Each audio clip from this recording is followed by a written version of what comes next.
येवल्यात वादळी वाऱ्यासह जोरदार पाऊस झालाय। भर उन्हातही पावसाच्या संतधारा सुरू आहेत। अवकाळी पावसामुळे बळीराजा चिंतेत येते। शेतकऱ्यांची कांदा काढण्यासाठी शेतात धावपळ सुरू आहे। येवल्यात भर उन्हात विजांच्या कडकडाटासह वादळी वाऱ्यासह अवकाळी आलेल्या पावसाने नागरिकांचे मात्र हाल झालेले आहेत आणि या अवकाळी पावसामुळे बळीराजा चिंतेत असून कांदा उत्पादक शेतकऱ्यांची कांदा काढण्यासाठी शेतात धावपळ उडालेली आहे। तर शेतातून पावसासंदर्भात आढावा घेतला आमचे प्रतिनिधी सुदर्शन खिलारे यांनी।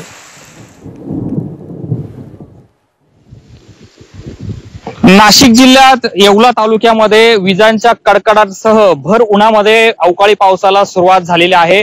आपण या ठिकाणी पाहू शकतो, या अवकाळी पावसामुळे कांदा उत्पादक शेतकरी मात्र चिंतेमध्ये आहे आणि या कांदा उत्पादक शेतकऱ्यांमध्ये एक चिंतेचं वातावरण आहे। पावसामध्ये कांदा काढणी आता सुरुवात आहे। एका ठिकाणी ऊन पडतंय आणि एका बाजूने विजेच्या कडकडाटांसह हा पाऊस पडतोय। नेमकी काय करावं हा प्रश्न या शेतकऱ्यांना पडलेला आहे।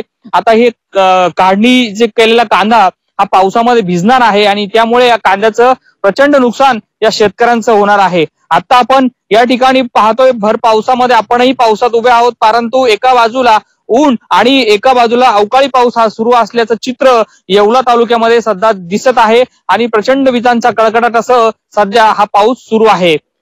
सुदर्शन खिल्लारे, झी मीडिया, येवला, नाशिक।